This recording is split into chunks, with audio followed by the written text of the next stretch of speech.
We are now joined by Rick Grinnell, Senior Advisor for National Security and Foreign Policy. Rick, obviously it's been a big couple weeks, but the news that came out over the weekend, which is this escalation in the war in Ukraine, obviously President Biden, the Biden administration approving the use of weaponry, American-funded weaponry, in Russia.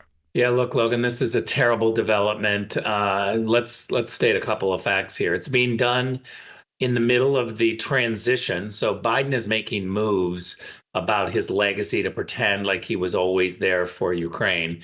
This is an administration that has never wanted to have a peace agreement. They don't want peaceful settlements. They literally, there's no other conclusion to come to, but they want war. They've funded the war. They've never funded a peace operation. They've never funded peace agreements. Joe Biden has not spoken to Vladimir Putin in more than 3 years. Think about that. This is a disaster. You see the Turks, our NATO ally Turkey, that has gone, they've come forward, President Erdogan, with a peace idea that they've presented at the G20. Think about that. America is not putting forward a peace document, a peace process, but the Turks are. And this is a disaster for America's reputation because all we're doing is funding war. And the last piece that I'll say, just as a point of fact, is that even President Zelensky, the president of Ukraine, has come out, and I tweeted about this. He's come out and said that in 2025, the solution to what's going on between Russia and Ukraine is a diplomatic, peaceful solution. You now have the president of Ukraine saying, we want a peaceful solution. You have Turkey, our NATO ally, saying, here's a peaceful idea. And what happens? Joe Biden says, why don't you start launching missiles into Russia? This is a total disaster of epic proportion. And I think that the media need to start asking, what is Joe Biden's actual goal here? Why does he keep funding war, and why does he keep rejecting any peace ideas? And Rick, it does feel just reckless here during the transition period with 63 days left in office, making a complete shift in U.S. policy, allowing for an escalation, not a de-escalation, as many, I would say the majority of the world would prefer to see a de-escalation. But it also strikes me as a time to be nervous that the administration is already making a big shift in policy. We know that the people that are running the foreign policy shop currently are all Obama appointees, or were at the JV team maybe in the Obama White House. But what we're seeing is a shift in this policy. We remember back in the final days of 2016, when the Obama administration with Samantha Power decided to stab Israel in the back at the United Nations. There's 63 days left. Are you concerned that this is the first step of potentially many other disastrous escalatory moves from this Biden White House as he drifts off into no longer being president? Look, I'm very concerned about it. Just you go back even to the end of the Clinton days during the transition. I believe it was during the transition that Bill Clinton decided to add China to a forum of the World Trade Organization. And his idea back then was, let's invite them and I'll have the next president worry about it. That was a disaster. The human rights situation in China got worse. We thought that engagement would work. And I'm all for engagement if we can benchmark it and see if it works, but it didn't work in that situation.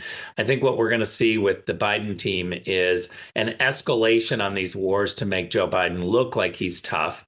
But again, I go back to the fact that we're funding with U.S. taxpayer dollars, billions and billions of dollars to the Ukrainian war.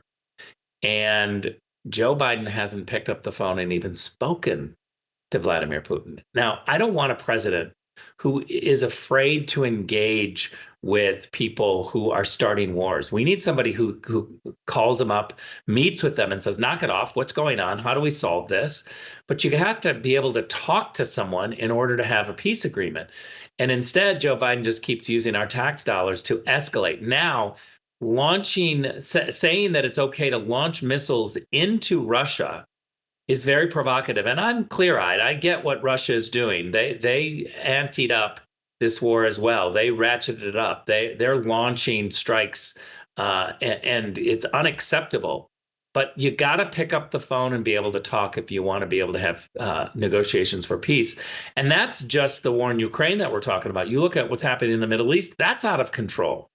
And this legacy of the Biden-Harris administration is going to be more wars that continue to escalate. They haven't been able to stop the wars, and they haven't been able to stop them from getting worse. I think that's some of the concerns of the American people. I'm looking at the comments right now and like, hey, the majority of the people voted for President Trump, specifically voting against this type of situation, trying to avoid a world war, trying to avoid war at this sort of mass scale, and to escalate it. It's almost saying, I don't care what the American people said. The Biden administration, like you said, to try to save their legacy, but inadvertently maybe setting up a bigger disaster for them, and then a much bigger situation that President Trump is going to have to take on. Because we heard from Putin and we've heard from Zelensky since President Trump won, and both of them seem to be okay with having some conversations, to actually sitting down and getting this done. But of course, if 2 months from now, if the war has escalated this far, who knows what can be happening. It's really scary because I feel like this whole team that's in charge right now is a bunch of academics who don't understand the reality of what's going on the ground. They don't know how to shift. They don't know how to act in real time. And that's Donald Trump's strength. Donald Trump is somebody who is all about dealing and adjusting. He won't stick to a policy that's failing. He will change it. And that's exactly what we need right now, is somebody who's listening to the ground and listening to those on the ground and reacting. And I think that is the strength of Trump.